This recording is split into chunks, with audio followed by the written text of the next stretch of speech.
charla del día de hoy. Permítanme, antes que todo, saludarlos a todos, darles las buenas noches y agradecerles por su presencia.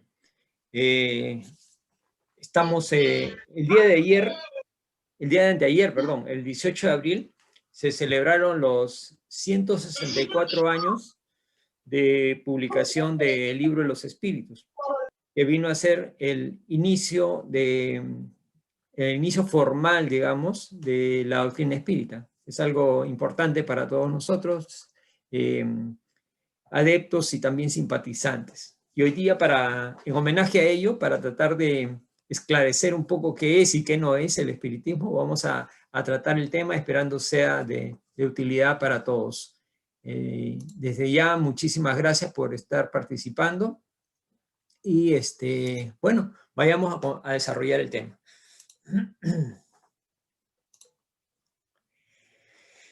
Cuando hablamos de la palabra espiritismo, me han pasado a mí y seguramente a algunos de ustedes también, que hay gente que nos dice, no, esas cosas no son, esas cosas son del diablo, son prohibidas. En la Biblia dicen que no. Por favor, alguien que está ahí con su micro prendido, por favor, si lo apaga, gracias. No, eso son cosas del diablo, no debes meterte con eso, que no se juega con los espíritus. En la Biblia está escrito que está prohibido, que no sé qué. Bueno, en principio, la palabra espiritismo es un neologismo, como dice acá, ¿no? ¿Qué quiere decir neologismo? Es una palabra inventada en los últimos tiempos. No es que haya existido la palabra espiritismo desde remotos años, ¿no? Desde el Antiguo Testamento, por ejemplo. En el Antiguo Testamento no se habla de espiritismo, pues, porque la palabra no existía simplemente, ¿no? Entonces, esta palabra la inventó o la creó el profesor Kardec, ¿no? Porque al estudiar todos los temas que se asociaron a los fenómenos de los espíritus que se presentaban en el momento que él entra a este tema, a la hora de compilar, codificar toda la información, se dio cuenta que no había palabra para esta nueva doctrina que estaba apareciendo, ¿no? Era una cosa nueva. Y entonces dijo a conceptos nuevos, palabras nuevas. Y entonces ideó el nombre de espiritismo, ¿no? En primer lugar, el espiritismo es una ciencia. Y como toda ciencia tiene un objeto de estudio. El objeto de estudio de esta ciencia, que se llama espiritismo o doctrina espírita, es los espíritus, ¿no? Y su estudio se enfoca básicamente en lo que es la naturaleza, es decir, lo íntimo de la estructura, de lo que es un espíritu, su origen y su destino, así como sus interrelaciones con el mundo, la humanidad encarnada, ¿no? O sea, el mundo corporal o el mundo material, si queremos llamarlo de esa manera. Entonces, es una ciencia, o sea, y como tal tiene un método de estudio. Ha tenido y tiene. Además de ciencia, también tiene un enfoque adicional. Bueno, es una ciencia que es una ciencia práctica, porque el estudiar los espíritus se puede, digamos, desarrollarse de manera práctica, porque no hay forma de hacer en laboratorio experimentos preestablecidos, sino tienen que ser bajo otras condiciones, ¿no es cierto? Y a través de este estudio, de esta ciencia práctica, se establecen los tipos de relaciones que hay con los espíritus, hablando de espíritus desencarnados o encarnados, ¿no? O sea, se generan este tipo de estudios, de análisis. El tema filosófico surge de las consecuencias morales que se desprenden de lo que se estudia en la parte científica. Se llega a tanto detalle a estudiar a los espíritus y a las relaciones que ellos guardan entre sí y entre los encarnados, que también somos espíritus. Entonces, hay deducciones o consecuencias morales que se desprenden de ello. Por ello también abarca el campo de la filosofía. O sea, es ciencia y filosofía con consecuencias morales, como dice acá. Entonces hay una gran, digamos, enseñanza que se nos da, como si se corriera un velo, una cortina donde esta luz de conocimiento llega al hombre, donde nos hace entender y conocer el mundo invisible que nos rodea, ¿no? Que estamos rodeados pues, de un plano espiritual, las leyes que gobiernan a este plano espiritual y a los espíritus, la naturaleza y el estado de los seres que habitan este plano espiritual. Ya no es más cuestiones imaginativas muy generales, sino se llega al detalle de toda esta fenomenología alrededor de los espíritus y del plano espiritual, que es donde finalmente todos vamos a regresar. No es que vamos a ir, vamos a regresar, porque de ahí hemos venido. Entonces, y también algo muy importante, que nos revela el destino del hombre después de la muerte, porque todos, de alguna u otra forma, nos preocupa la muerte, ¿no? Si bien es cierto, de alguna manera nadie quiere hablar de la muerte, pero en el fondo a todos nos preocupa, ¿no?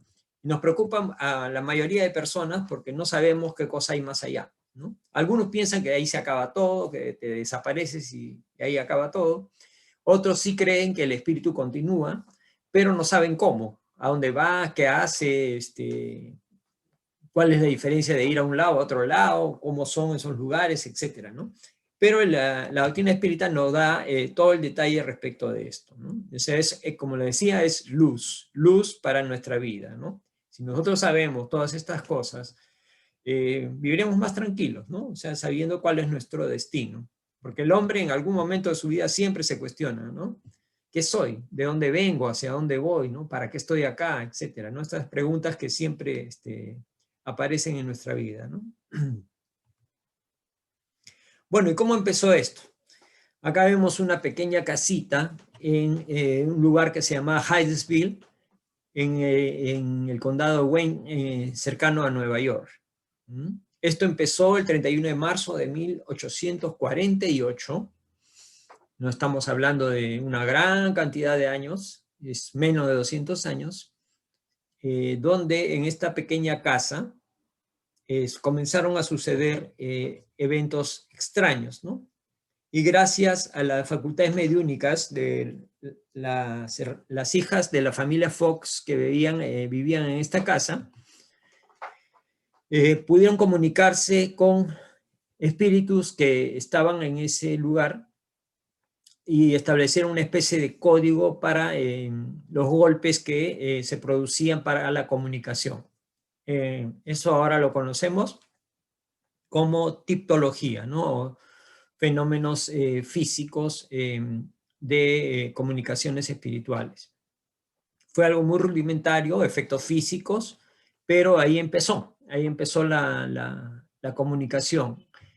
Porque después nos enteraremos de que esto era parte de un plan preestablecido en el plano espiritual, ¿no? Como quien dice, una invasión masiva en ese entonces de manifestaciones de espíritus que empezó en Norteamérica y después pasó a otras partes del mundo, de forma masiva, o sea, es algo que estaba planeado. Luego, como les decía, se extiende al resto del mundo. En este caso llegó a Europa. Sin embargo, en Norteamérica también le dan importancia al tema y se origina un importante movimiento espiritualista moderno, donde notables personalidades se unen y forman parte de este movimiento. Personalidades tanto de la religión como de la ciencia, inclusive políticos, ¿no?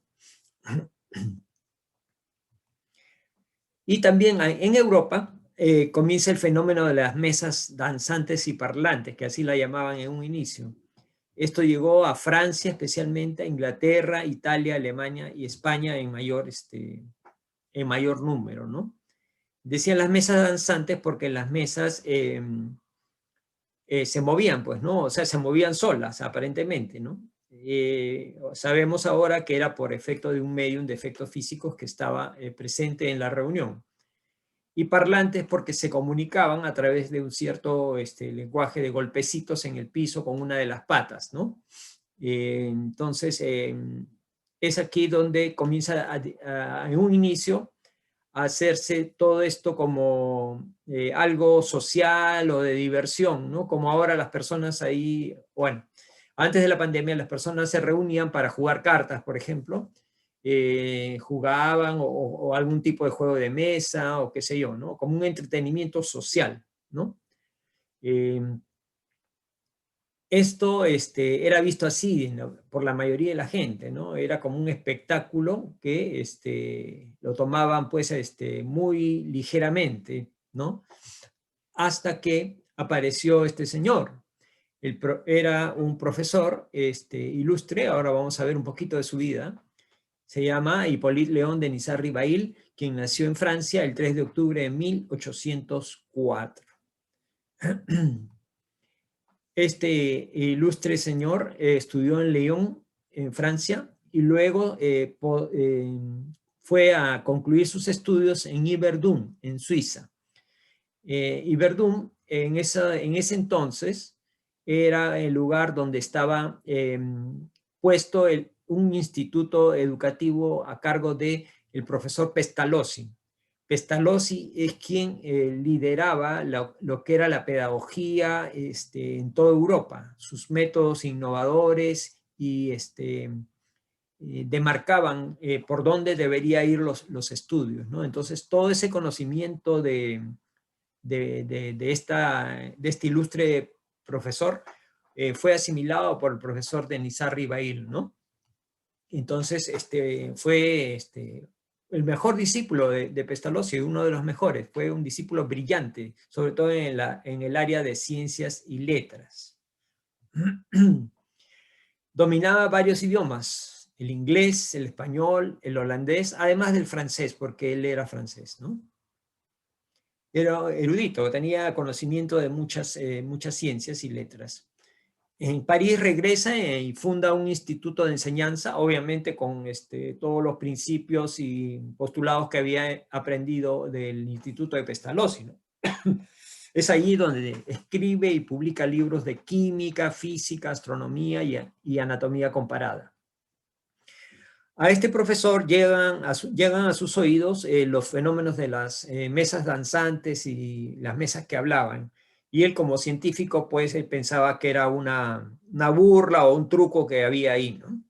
Entonces, resulta que un amigo de él lo invita a una de estas reuniones y él un poco que ya había dicho que no a otros que lo invitaban, pero como este amigo que lo invita era una persona seria y también científica, y le argumenta, le dice que estas mesas no entiende, pero como que tienen cierta inteligencia y que los fenómenos son reales. Entonces el profesor Kardec acepta ir y ahí es donde empieza todo. Él ya no ve los fenómenos como todos los demás lo veían, que era una diversión social, sino él comienza a ver otro punto, dice, ¿no? Si hay una comunicación inteligente, es imposible que un pedazo de madera como es la mesa pueda tener inteligencia y pueda expresarse, ¿no? Hay una inteligencia atrás de la mesa que no vemos, que es la que está gobernando esto, ¿no? Y comienza su investigación, ¿no? Ahí es donde descubre todo lo que gracias a él, digamos, a su trabajo, podemos hoy conocer. Entonces, nace la doctrina espírita gracias al trabajo del profesor Rivail, y este trabajo lo hizo básicamente en 3 años. En 1854 él inicia la investigación y se dedica de pleno a estudiar el tema y después a colectar informaciones de diversos, digamos, él elabora una lista de preguntas, pero preguntas bien elaboradas, o sea, preguntas muy inteligentes, muy elaboradas de diversos ámbitos de la vida, ¿no? Y decide obtener respuesta de los espíritus, porque ya en base a su investigación él sabía que se trataban de espíritus, y para ello trabaja con diferentes mediums, no solamente con un medium, sino con diferentes. Hay varios libros dictados por espíritus que podemos encontrar en el mercado, pero el tema es que es dictado para un medium. Entonces, si es un solo medium, puede también estar equivocado el medium, o puede el medium incluir sus propias ideas en los mensajes espirituales que le llegan, ¿no? Entonces hay un riesgo ahí. Pero ese trabajo es más serio porque él, la misma pregunta la formula a diferentes espíritus a través de diferentes mediums, en diferentes momentos y en diferentes lugares, y después comprueba las respuestas. Si eran iguales, vale. Y si había una coma o una palabra de diferencia, no vale, ¿no? Entonces, así de riguroso era, ¿no? Entonces, elabora, pues, en base a todo ese trabajo, ese procedimiento, esa metodología se llama concordancia universal de los hechos, ¿no? Entonces, en base a esa metodología, que hasta ahora existe ese procedimiento porque es un procedimiento científico, lo cual le da fortaleza y validez a las cosas que están escritas acá, ¿no? Entonces, en base a eso, logra sacar este libro el 15 de abril de 1857, con los caracteres científico, filosófico y moral, como les habíamos dicho hace un rato. El libro se llama El libro de los espíritus, donde están los fundamentos básicos de la doctrina, ¿no? Él cambia su nombre en ese entonces por recomendación de la espiritualidad. Lo que pasa es que él era muy conocido por sus obras de otro tipo y en el ámbito académico, como Hippolyte Léon de Nizar-Ribail. Y entonces no era aconsejable estratégicamente que su nombre apareciera como autor de este libro, sin haberlo sido él, porque él no era el autor, los autores eran los espíritus. Él solamente codificó y plasmó en un libro esto, ¿no? Entonces, a sugerencia del plan espiritual, cambia su nombre a un seudónimo que lo escoge Allan Kardec, donde Allan Kardec era el nombre de una reencarnación previa de él que tuvo en el pueblo los druidas, ¿no? Él estuvo reencarnado ahí y uno de estos sacerdotes era, se llamaba Allan Kardec y era él, ¿no? Entonces toma ese nombre. Bueno, y elabora una serie de libros, ¿no? Codifica, pero los básicos de estos libros más importantes para la doctrina son, como decíamos, el libro de los espíritus en 1857, luego viene el libro de los mediums en el año 61, que es la parte práctica de las relaciones se establecen entre los espíritus y los encarnados. Esta es la parte práctica. Hasta ahí todo bien. El problema para él fue y sus adeptos, cuando publica este libro, El Evangelio según el Espiritismo, el año 64, donde la Iglesia Católica de ese entonces era muy radical y lo excomulgan y le hacen la guerra diciendo que esas son cosas del diablo. Inclusive le queman sus libros en Barcelona, le queman 300 libros y prohíben la publicación de sus libros en España. En realidad el efecto fue al revés, como siempre suele suceder, ¿no? Si a alguien le dicen, oye, no hagas esto, está prohibido, ¿para qué le dijiste que está prohibido? Ya lo va a querer hacer para saber por qué está prohibido. Entonces igual, ¿no? Prohibieron los libros de Allan Kardec y la gente estaba ahí, con la curiosidad de saber de qué se trataba, por qué lo habían prohibido. Entonces difundieron más el espiritismo, o sea, le hicieron un favor en vez de al contrario, ¿no? Entonces, bueno, ese es el Evangelio, y después se publica El cielo y el infierno, o La justicia divina, ¿no es cierto?, el año 65, y el último libro que pudo él escribir se llama La Génesis, los milagros y las predicciones según el espiritismo, del año 1869, que es donde él fallece tempranamente a la edad de 65 años. Pero fue un trabajo fructífero, durante 15 años escribe estos libros y otros más. Tiene varios otros más, pero estos son los más trascendentales para la doctrina.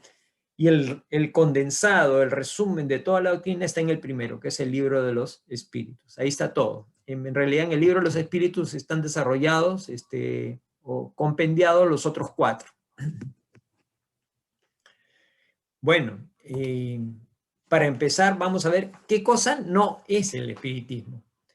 Ya hemos hecho un brochazo, una introducción, pero ahora vamos a hablar de qué no es, porque la gente habla mucho, tiene ideas, tiene cosas, pero vamos a tratar de dilucidar el tema. ¿Qué cosa no es el espiritismo?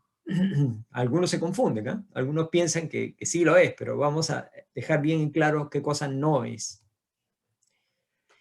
El espiritismo no utiliza ni amuletos, ni talismanes, ni cábalas, ni rituales como ceremonias de casamiento, de bautizos, de confirmaciones, etc.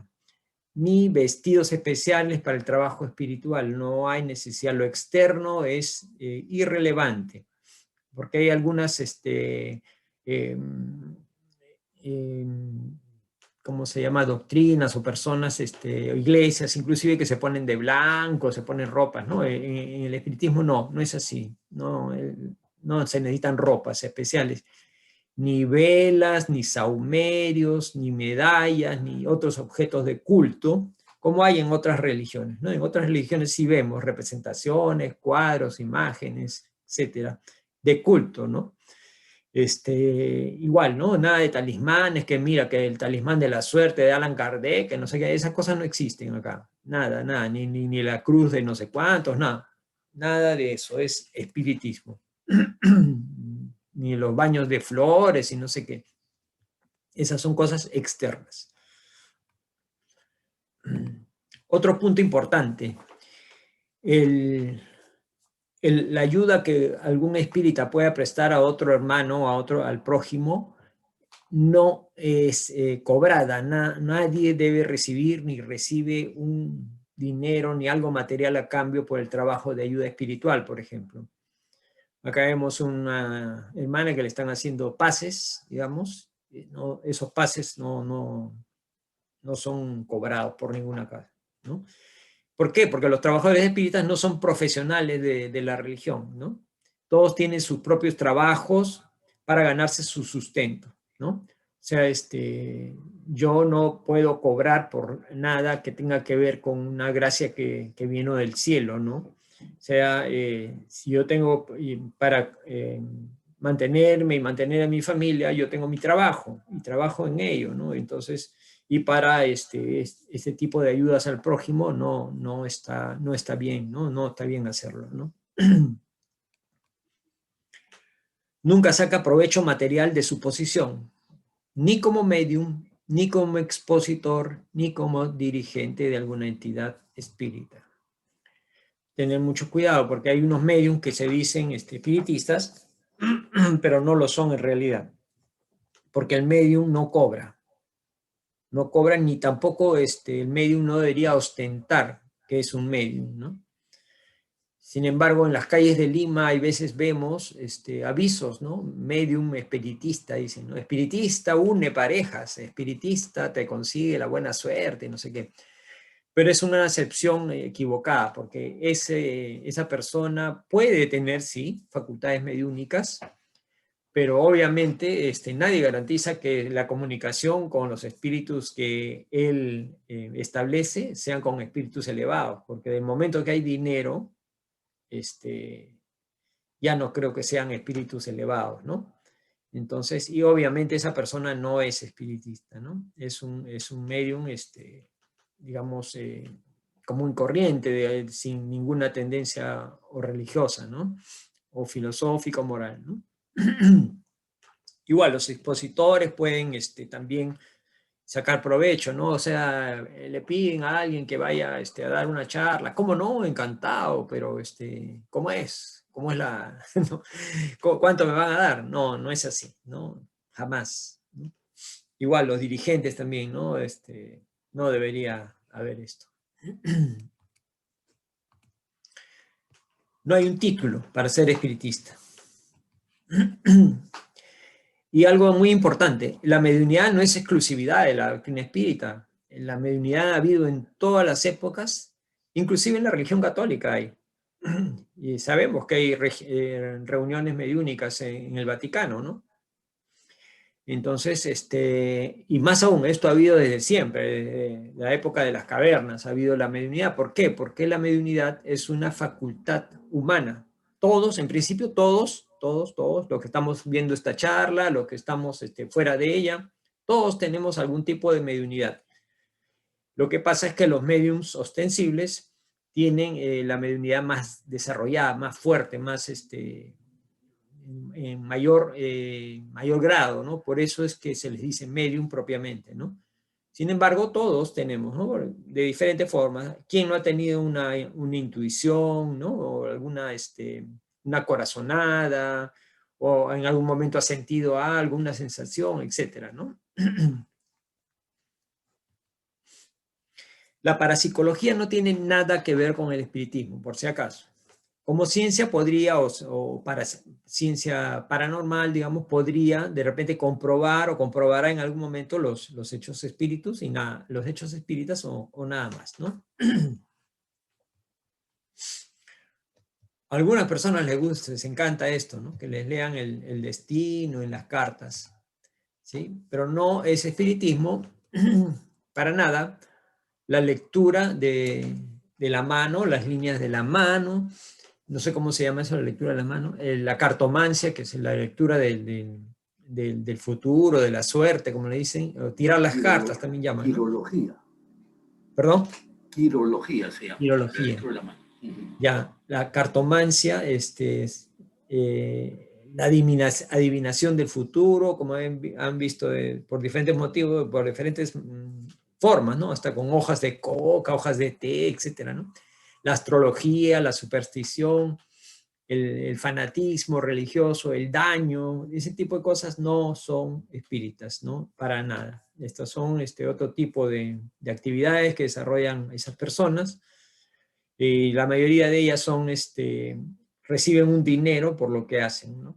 Entonces, que puede haber mediunidad, comunicación con espíritus, puede haber. Algunos, la mayoría son fraude, ¿eh? Se engañan, pero en algunos sí puede haber. ¿Sí? El espiritismo tampoco es ni ocultismo, ni magia, ni ritos satánicos, ¿sí? O sea, dejémoslo bien en claro. No, no, no hay esas cosas, para nada, para nada. Sin embargo, el espiritismo no es responsable por las aberraciones hechas por quienes dicen ser espíritas o espiritistas, ¿no? Entonces, es importante, hay gente que, yo he visto lamentablemente algunas personas que se tildan de espiritistas y actúan de una manera infraterna, ¿no? Para sacar algún provecho.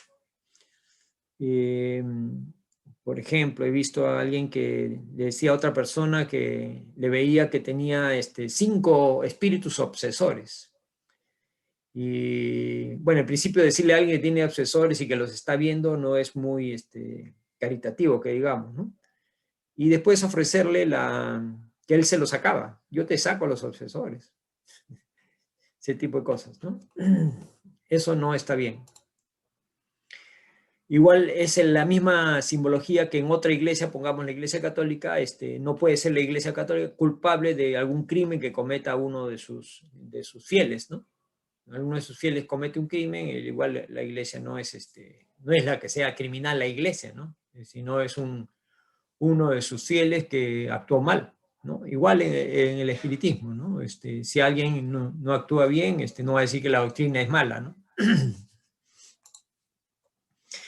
Lo que realmente caracteriza al espírita son sus constantes esfuerzos para mejorar moralmente y su trabajo en favor del prójimo. Eso es lo que debería caracterizar al verdadero espírita, ¿no? ¿Por qué? Porque todos, en principio, todos somos imperfectos, ¿no? Y los espíritas también somos imperfectos, ¿no? No nos hace especiales ni santos, ¿no? El ser espíritas, al contrario, ¿no? Entonces, se reconoce, como dice, al verdadero espírita por su transformación moral y por los esfuerzos que hace para vencer sus malas inclinaciones. Porque malas inclinaciones tenemos todos, y nosotros también, ¿no? Entonces, tenemos que trabajar en eso para ser mejores cada día y transformarnos moralmente. Tu micro, por favor.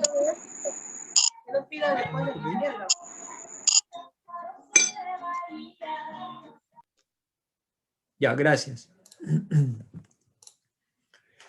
La doctrina espírita es una doctrina cristiana, en principio, que es dinámica, abierta y tolerante. Ese es el espíritu, ¿no? No cierra la puerta a nadie, ni para entrar, ni para salir. O sea, hay gente que, simpatizante, que ha venido, ha aprendido, se ha sentido mejor, le ha gustado, pero por circunstancias de su vida, sus intereses particulares, personales, laborales, qué sé yo, profesionales, se retiran, ¿no? Y algunos cuando están mal, regresan. Se ponen bien y se van. Bueno, pero así es la doctrina, ¿no? No obliga a nadie, no conmina a nadie, es un tema personal y la doctrina en ese sentido es tolerante, ¿no? Y trata de poner en práctica la fraternidad que nos enseñó Jesús, ¿no? ¿Qué significa fraternidad? Es vernos como hermanos, hijos de Dios que somos todos, ¿no? De hijos de Dios, ¿no? Todos los hombres somos hermanos y para el espiritismo todas las religiones son buenas, no es decir que, no, si tú eres de tal religión no puedes entrar, no, aceptamos a todos, todas las religiones son buenas en la medida que tornan bueno a sus adeptos, ¿no? O sea, si esa religión que tú practicas o estás en esa religión te hace mejor persona, te hace mejor cristiano, en buena hora, eso es para ti, ¿no? Entonces no criticamos a nadie en ese sentido. Bueno, ahora sí, vamos a ir a lo importante de acá. ¿Cuáles son los principios que sustentan, los principios básicos que sustentan a la doctrina espírita? Primero, empezar por lo primero. Dios. Primero, demostramos y creemos en la existencia de Dios, ¿no? Pero no Dios, como a veces vemos representado en otras religiones, un señor anciano con pelo cano, pelo blanco, con vestiduras blancas, que está sentado en un sillón, en una nube, ¿no? Ese tipo de representación no. Lo vemos como esto, ¿no? Dios es la inteligencia suprema, causa primera de todas las cosas. Ese es el concepto de la doctrina espírita acerca de Dios. Inteligencia suprema, quiere decir que es la inteligencia máxima del universo. No hay ser más inteligente que Dios. Y Él dio origen a todo lo existente. O sea, Él siempre estuvo, está y estará. ¿Sí? Él dio origen a todo.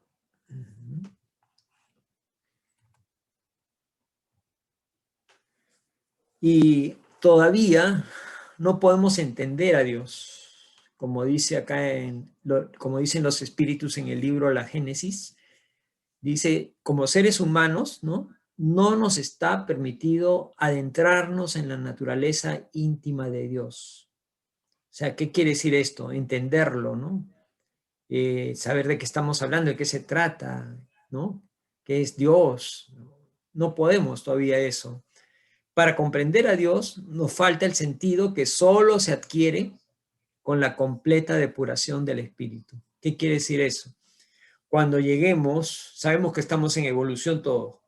Cuando en algún momento, de aquí a unos miles de años, lleguemos a ser espíritus puros, en ese momento, cuando seamos espíritus puros, ya vamos a poder entender a Dios, comprenderlo y saber de qué se trata su existencia, ¿no?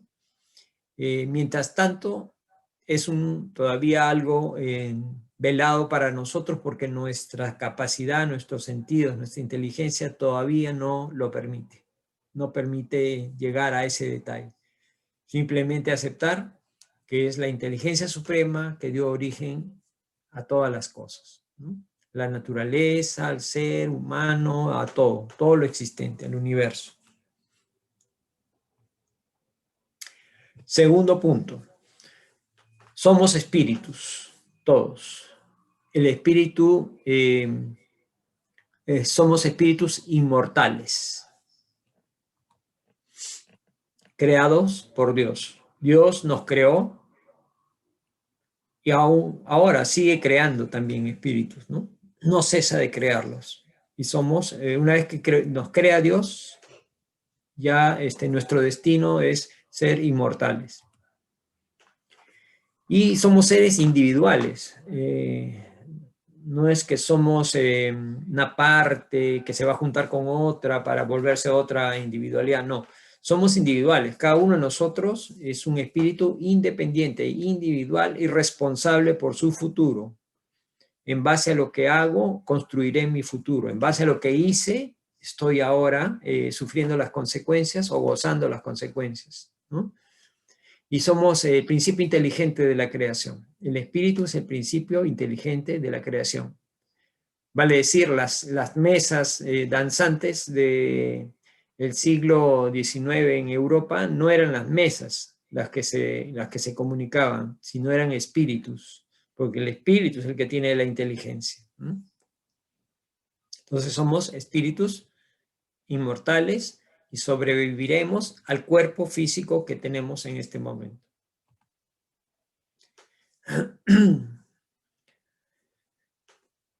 Después de nuestra experiencia en la Tierra, vale decir, después de nuestra vida corporal, vamos a volver al plano espiritual. El plano espiritual es la verdadera casa, el verdadero hogar, ¿no? Y no como algunos dicen, que cuando alguien se muere se vuelve santo, todos dicen que bueno era, pero no es verdad, pues, o sea, no vamos a llevar todo lo bueno y todo lo malo también que tenemos. Nuestros defectos y nuestros logros alcanzados nos los vamos a llevar. Los logros, las virtudes, los buenos hábitos nos van a servir para nuestra alegría y nuestra felicidad. Y los defectos para nuestro dolor y nuestra pena, ¿no? Entonces, tratemos de sembrar más virtudes en nuestro espíritu y desechar los defectos para ser más felices cuando nos toque regresar y desde ya, ahora mismo, ¿no? en la tierra.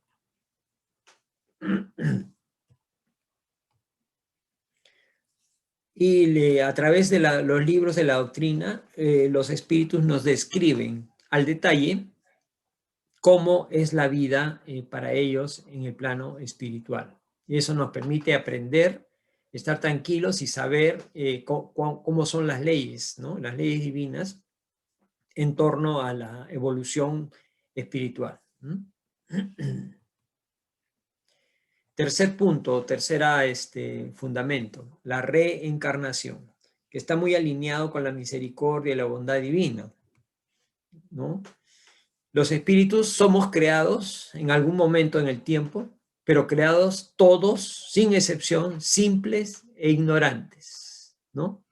Somos creados simples e ignorantes. ¿Qué quiere decir esto?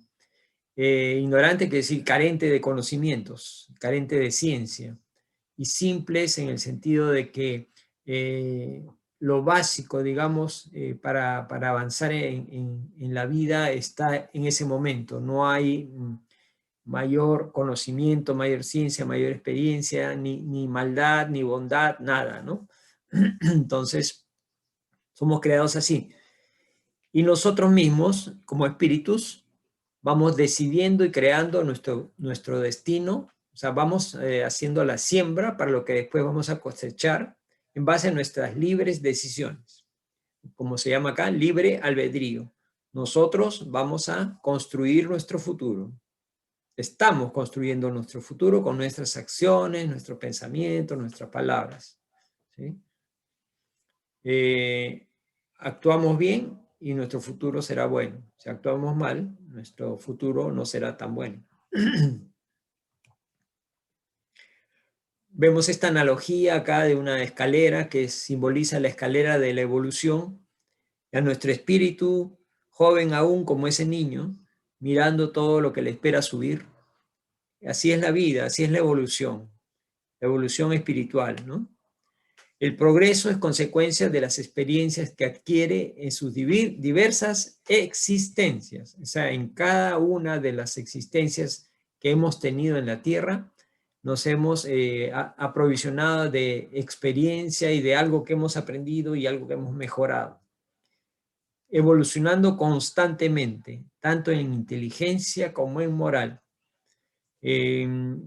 Prueba de ello son no sé si han visto ustedes, hay muchos documentales, videos, inclusive en internet, en YouTube, donde se presentan a niños pequeñitos, niños de no tienen ni 2 ni 3 años, y son unos eximios pianistas de obras clásicas, Mozart, Beethoven, Estos conocimientos a tan temprana edad que pareciera increíble, los traen en su espíritu de algo ya aprendido en vidas pasadas, ¿no? Inclusive la facilidad que tiene para la ciencia, para las matemáticas, para los números, para el arte, etcétera, ya viene, ¿no? Pues son cosas que hemos aprendido. Y a la hora que nos toque partir de regreso al plano espiritual, todas las cosas materiales se van a quedar acá. Somos simplemente usufructuantes de las cosas que Dios ha permitido que nos tengamos, ¿no? Pero todo se va a quedar, ¿no? Se va a quedar el carro, la ropa, la casa, qué sé yo. Lo que sí se va con nosotros es todo lo que aprendimos, todo el conocimiento y toda la moral que pudimos desarrollar, ¿no? Todo eso sí se va a ir con nosotros, ¿no? Y obviamente el subir una escalera demanda esfuerzo, ¿no? No es que no canse subir una escalera, sobre todo parece ser tan pequeñito en una escalera tan grande, ¿no? Le va a demandar esfuerzo. Así somos nosotros.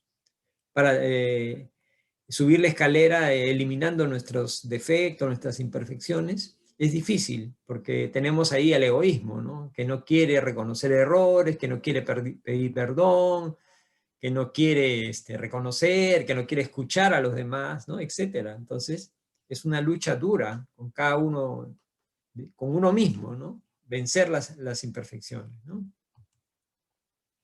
Sin embargo, Kardec nos da ahí una esperanza, ¿no? Dice, nacer, vivir, morir, renacer y progresar siempre. Tal es la ley. Esa es una de las conclusiones que él saca después de todos los análisis que hace de los mensajes de los espíritus, ¿no? O sea, nacemos, vivimos, morimos, renacemos y siempre seguimos progresando. Esa es la ley, es una ley divina. ¿Ley qué? No es una ley del Congreso, es una ley divina, ley de Dios.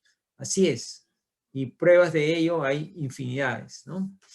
Como ciencia que es el espiritismo, demuestra también la reencarnación. Y esto nos explica muchas anormalidades o anomalías que hay aparentes anomalías que hay en la vida, ¿no? Por ejemplo, ¿por qué algunos en una alta posición social y otros en el estrato más bajo de la sociedad?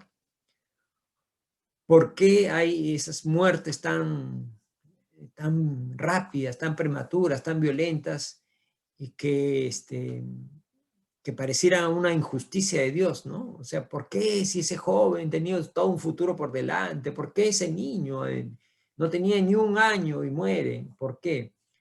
Si no lo explicáramos a través de la reencarnación, sería una injusticia divina, ¿no? No permitir que ese niño pueda desarrollarse más años en el planeta, ¿no? O por qué sufren con la miseria algunos espíritus, ¿no? Algunas personas, ¿no?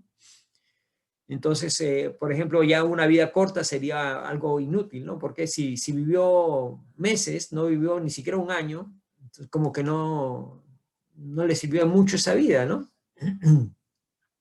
La desigualdad de aptitudes intelectuales y morales, ¿no? Porque hay gente tan brillante, una inteligencia tan brillante y otros que a duras penas aprenden a leer, ¿no? En cuanto a la moral también, ¿no? Hay gente que tiene la moral bien clara, bien formada y otros que no respetan para nada al prójimo, ¿no?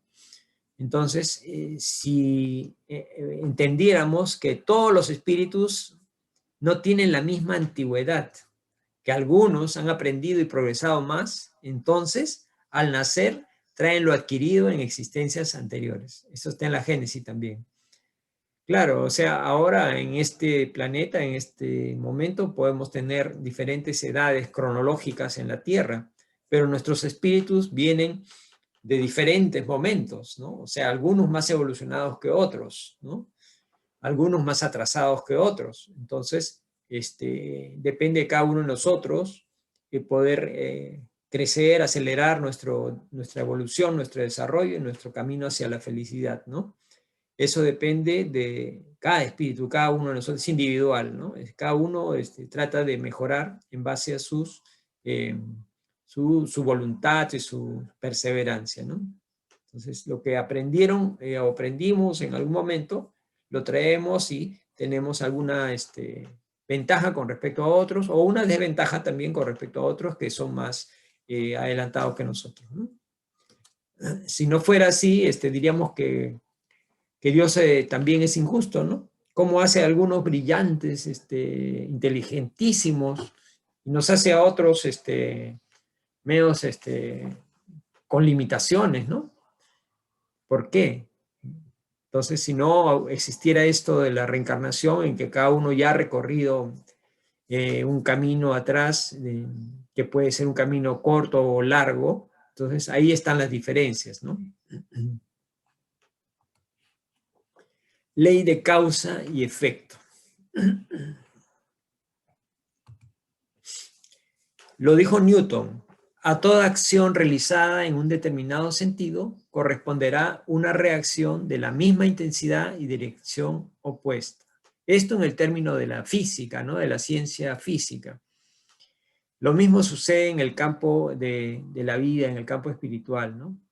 Vemos la figura acá muy elocuente, ¿no? O sea, la esfera del lado derecho, mi lado derecho, no sé cómo lo ven ustedes, también creo.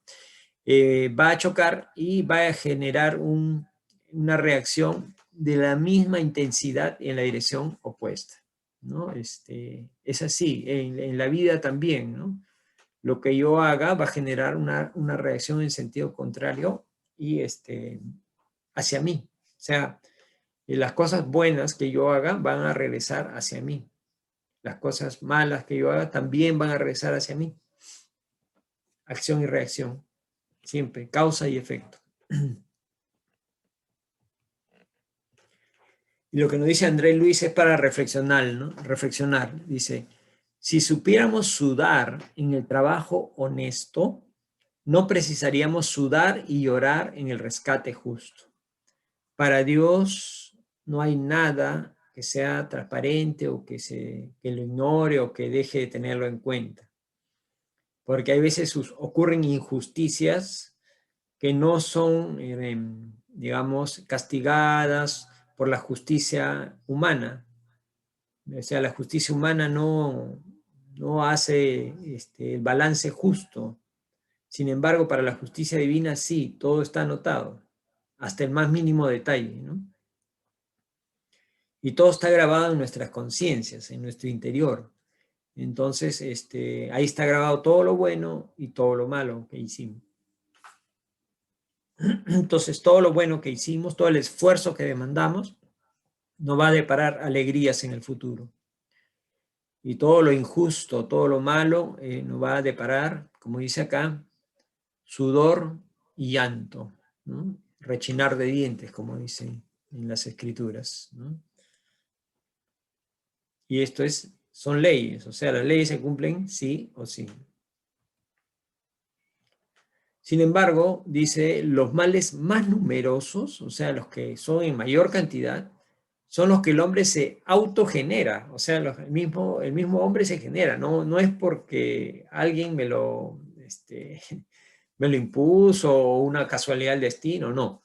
Yo mismo lo genero por mis propios vicios.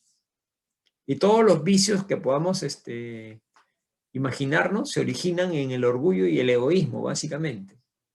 Egoísmo y orgullo, que son como primos hermanos, ¿no? De ahí se genera la ambición, la codicia, ¿no? Y de todos esos aparecen los excesos, ¿no? Los excesos que van más allá de lo que uno necesita como básico necesario para vivir, ¿no? Vienen los excesos, y los excesos que causan cosas tan terribles como guerras, calamidades, ¿no? Disensiones, injusticias, opresión al débil, ¿no? Así como enfermedades. La mayor parte de las enfermedades están originadas por este tipo de actitudes, orgullo, egoísmo, excesos, ¿no?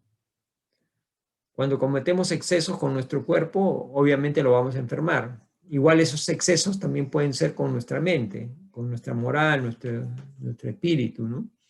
Entonces vamos a desarmonizar nuestro organismo y se va a enfermar. Esto está en la Génesis también. Entonces seamos cuidadosos de nuestras malas inclinaciones, ¿no? Que todos tenemos.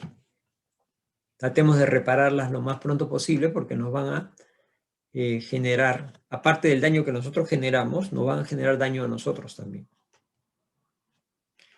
Otra cosa que nos habla la doctrina es la pluralidad de los mundos habitados. ¿Qué quiere decir esto? Que la Tierra no es el único planeta con vida en el universo. Sería pues ilógico, ¿no? Pensar en tantos millones de millones de millones de cuerpos celestes que hay en el universo, de los cuales solamente uno estaría habitado, sería pues un desperdicio gigantesco, ¿no? La humanidad no está sola, no estamos solos en el universo. Hay otros mundos que están habitados. Ojo, no solamente en el plano físico, sino en el plano espiritual también, ¿sí?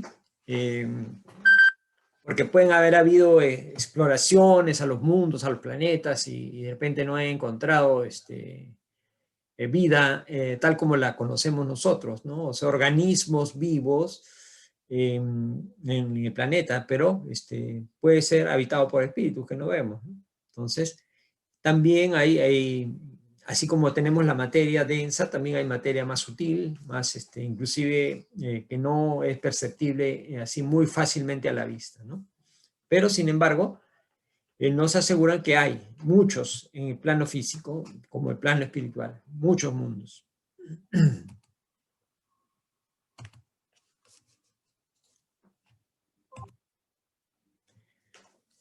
Y en todos estos planetas seguimos el mismo camino de evolución espiritual, aunque cada uno tiene un nivel evolutivo diferente. ¿Qué quiere decir esto? Que tenemos planetas más avanzados que la Tierra y también menos avanzados.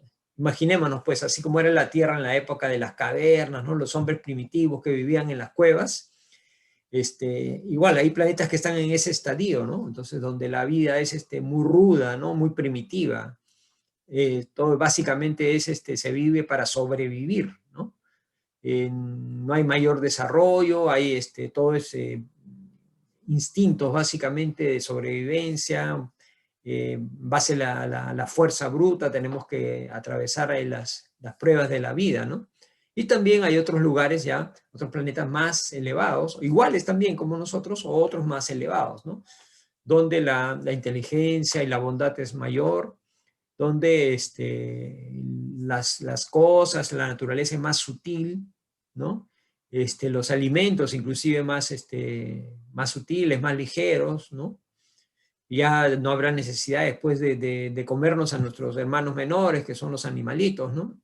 Sino otro tipo de alimentación más fraterna, ¿no? Pero sin embargo todos están en evolución, ¿no? Todos en evolución. Inclusive se habla han habido y deben continuar todavía habiendo, como en esta etapa que estamos viviendo, migraciones masivas de espíritus combinados a cambiar de planeta, ¿no?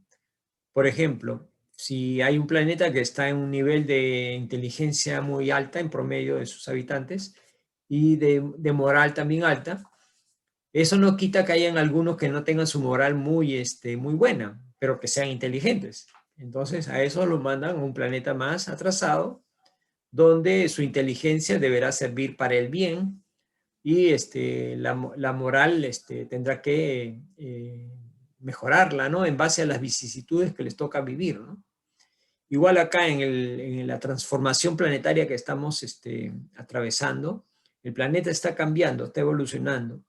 Ya se sabían que iban a venir estos acontecimientos, como la pandemia que estamos experimentando todo el planeta, ¿no? Es para, digamos, acelerar la salida de algunos espíritus y la renovación del planeta con espíritus que le permitan avanzar y progresar como un todo, ¿no? Como un planeta completo, la humanidad completa que vaya progresando también. Y aquellos espíritus, aquellos hermanos que no se han esforzado en acompañar al planeta, serán enviados a lugares más, les darán una oportunidad más, dice algunos, ¿no? Que reencarnen acá en la Tierra y puedan hacer su esfuerzo para mejorar. Pero aquellos que sean rebeldes, se empecinen en el mal, eso lo van a mandar a un planeta más primitivo, más rudo, como era la Tierra pues hace muchos miles de años, ¿no? Entonces, para que ese dolor, esas penurias que van a vivir en ese planeta rudimentario, los hagan reflexionar, ¿no? Y cambien, ¿no? Entonces, algunos apenas empiezan su proceso evolutivo, esos planetas pues muy, muy atrasados, digamos, primitivos, ¿no? Y están mucho más atrasados que la Tierra, imagínense cómo será eso. Y otros están habitados por espíritus altamente evolucionados, muy elevados, ¿no? Sin embargo, todos somos una sola familia espiritual universal. ¿Por qué? Porque somos hijos de un mismo Dios y hermanos en el camino de la evolución. Todos vamos caminando por ese camino, por esa escalera donde subía el niñito, ¿se acuerdan? Todos estamos ahí tratando de subir esa escalera. Algunos pues se quedarán en el mismo escalón ahí un tiempo, ¿no? Son tercos, rebeldes, ¿no? Otros avanzarán ahí con pasitos, vamos avanzando despacito, ¿no? Y otros irán subiendo más rápido, ¿no? Depende, ¿no? De donde estés, ¿no?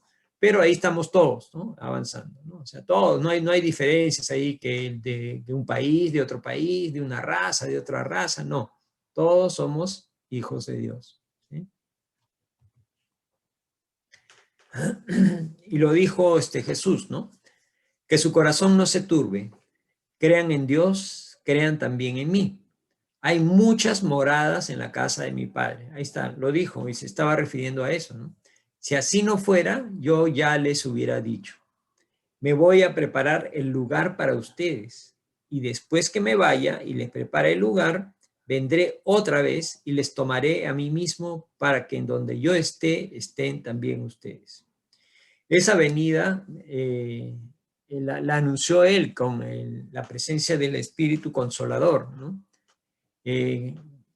Algunos lo traducen como Espíritu Santo, pero en realidad es el Santo Espíritu, al revés, ¿no? Es la pléyade de espíritus elevados que vino a dejar este mensaje en esa época, en el año de 1857, ¿no? Todos estos son espíritus elevados, ¿no? Tenemos San Agustín, San Luis, espíritus muy, muy ilustres, ¿no? De alta espiritualidad y alto conocimiento que nos dejan estas maravillosas enseñanzas, no solamente en el campo de la moral y la filosofía, sino también en el campo científico, en el campo psicológico. En realidad es un compendio de vida muy completo, ¿no?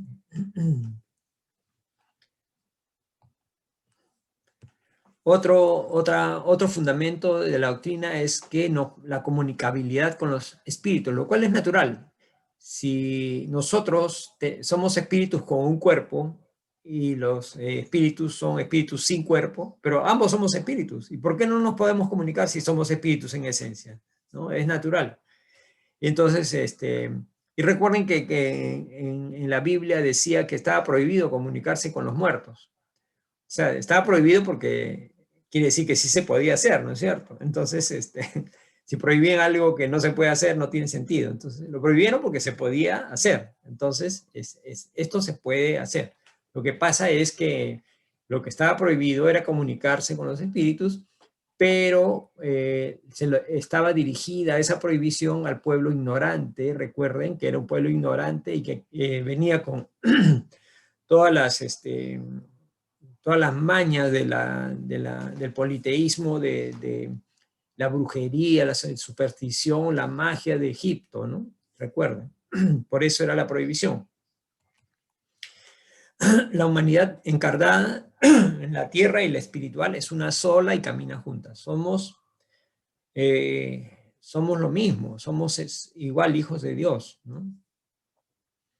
El que hablemos de un espíritu no quiere decir que el espíritu normalmente sea pues más elevado que nosotros. Es igual, ¿no? Igual que nosotros podría ser, o menos elevado o más elevado, ¿no? O sea, es un ser independiente, ¿no? Los que estamos en la tierra en este momento y los que se encuentran en el plano espiritual somos hermanos en el mismo camino de la evolución. Todos somos parte de hijos de Dios, ¿no? Parte del universo, parte de la familia espiritual del universo en sí, ¿no? Entonces, algún día nos tocará estar en el otro lado, en el plano espiritual. Luego regresaremos al plano corporal y así, ¿no? Estaremos en ese ida y vuelta hasta que ya no sea necesario regresar a la Tierra en este cuerpo denso, porque ya habremos elevado, habremos perfeccionado lo suficiente como para estar en mundos superiores, ¿no? Y conocer a Dios, ¿no? Qué bonito. Conocer y entender la naturaleza íntima de Dios. Esa comunicación no se realiza mediante teléfonos, ¿no? Aparatos, todavía no nos han inventado a ese nivel, pero básicamente se realiza a través de la mediunidad, ¿no? La mediunidad es una facultad orgánica, le he puesto facultad con rojo, ¿ya? ¿Por qué? Porque algunos dicen que es un don. O sea, el don te quiere decir que es como un premio, ¿no? O un merecimiento, y no es así. El medium, normalmente, el medium tiene su facultad de mediunidad por una prueba, es de prueba, no es que viene en misión como, un rabí o un mesías, como vino Jesús, no, normalmente los mediums tienen la mediunidad de prueba. Entonces aquel medium que trata de ostentar o decir que yo soy un medium, no es mejor que nadie, al contrario, él debería ser humilde y servir al prójimo con esa mediunidad, esa facultad que tiene, ¿no? Todos tenemos en principio esa facultad, en mayor o menor grado, ¿sí? Entonces, acá vemos en la figura una representación de una sesión mediúnica. Los que están de pie, transparentes, son los espíritus que aparecen al llamado, y es un trabajo ahí, vemos que es ordenado, muy disciplinado. Hay cuadernos y todo, ¿no? No vemos por acá ninguna apariencia de alguien que parezca un chamán o un adivino, ni nada de eso, ¿no? Son trabajos muy elevados, edificantes y con mucho respeto. Y esta comunicación con los hermanos de la espiritualidad, especialmente los espíritus más elevados, ¿no? Nos proveen enseñanzas muy, muy bonitas, muy hermosas, como son todos los libros mediúnicos que podemos, o dictados por los espíritus, ¿no? Por ejemplo, los libros de Chico Javier, los libros recibidos por Divaldo, ¿no? De diferentes espíritus que tienen un contenido moral muy alto, muy, muy, muy bueno, que nos sirven para nuestra vida, ¿no? Esos mensajes de entidades elevadas, inclusive también hay consejos, advertencias, son el camino seguro para nuestra vida, ¿no? Ya que estamos sujetos pues a difíciles pruebas individuales y colectivas, que son las que estamos viviendo ahora, por ejemplo, ¿no? En nuestras vidas siempre vamos a tener problemas, situaciones, vicisitudes, porque estamos en un planeta que no es el paraíso. Entonces debemos estar preparados para poder superar esas dificultades que se nos presenten, ¿no? O entenderlas, ¿no? Ya sea a nivel individual, a nivel familiar o a nivel colectivo, como la que estamos pasando ahora, ¿no? Estamos pasando una situación de pandemia, digamos, de aislamiento, ¿no? De cuarentena, etcétera. Pero tenemos que estar pues preparados, ¿no? Para poder soportar esta situación, que para nadie es fácil, nadie la disfruta, pero debemos buscar lo que es bueno, lo que nos ha permitido hacer, las cosas buenas hay que rescatarlas y tener fe que esto va a ser para bien de la humanidad, ¿no? Va a haber cosas buenas para la mayoría de las personas. Y vamos acabando la charla del día de hoy con algunos mensajes finales que quisiera que queden en sus cabecitas como recuerdo de la charla que hemos tenido el día de hoy.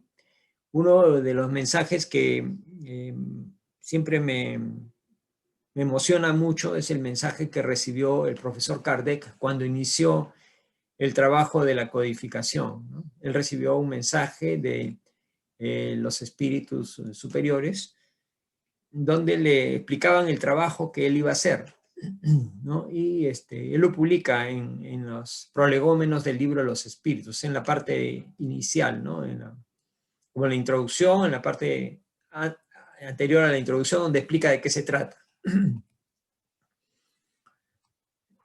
Y dice, ¿no? Los espíritus le dicen a él, le dice, ocúpate con celo y perseverancia del trabajo que has emprendido con nuestro concurso, porque este trabajo es nuestro. En él hemos sentado las bases del nuevo edificio que se eleva y que un día reunirá a todos los hombres en un mismo sentimiento de amor y caridad. Esto está en los prolegómenos del libro de los espíritus. Pero miren, ¿no? Qué interesante. Le dice, ocúpate con celo y perseverancia. Quiere decir que no, y él lo hizo al pie de la letra, o sea, 15 años dedicado hasta que no sirvió más porque le tocó ya irse al plano espiritual, ¿no? Jamás dejó, o sea, se dedicó de lleno a este trabajo, ¿no? Pero ahí lo ubica, ¿no? Le dice, no eres tú, ¿eh?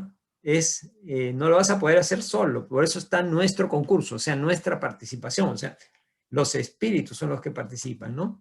Porque este trabajo es nuestro, y verdad, pues todos los mensajes, las cosas que podemos leer en el libro de los espíritus y los demás libros de Allan Kardec, son mensajes de los espíritus, no son mensajes directamente que Kardec puede decir, ah, no, son míos, yo los puse, no.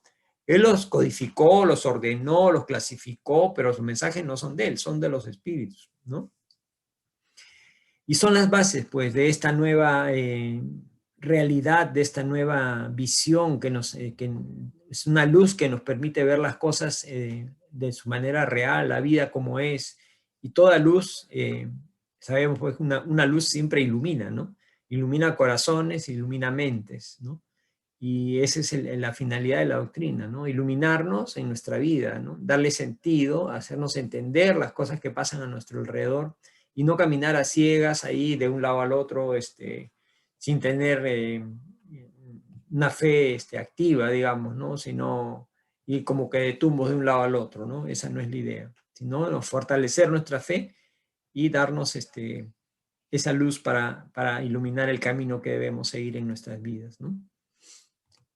Y es eso, miren esta figura, ¿no? Donde está una brújula. ¿Y una brújula para qué sirve? Una brújula sirve para indicarnos el camino, hacia dónde vamos. ¿Queremos ir hacia el norte o queremos ir hacia el sur o hacia algún lugar en nuestra vida? Entonces, el norte que queremos seguir es aquel que nos funda, nos sostiene, es la fe. La fe nos hace caminar en ese sentido en forma derecha, no apartarnos, ¿no? Y más aún cuando es una fe inalterable. ¿Qué quiere decir fe inalterable? Que no cambia, que no duda, que no es una fe dogmática, que no es una fe débil, ¿no? Sino es una fe inalterable. O sea, es una fe grande, fuerte, razonada. Como dice acá, fe inalterable es aquella que puede mirar frente a la razón en todas las épocas de la humanidad. ¿Y por qué? Porque la doctrina espírita es ciencia y la ciencia está basada en la lógica, en la razón, en el razonamiento. Entonces, y esa fe basada en esa ciencia es inquebrantable. Nadie la puede destruir porque podemos debatir, podemos intercambiar ideas con científicos y estamos en nuestra fe convencidos por los hechos que demuestra la ciencia espírita, ¿no? Esto está en el Evangelio, según el espiritismo codificado por Allan Kardec, ¿no? Donde habla de la fe. Es un capítulo que habla solamente de la fe, que es muy bonito. Y finalmente les quiero compartir esto, que es un mensaje ya de Allan Kardec, ¿no?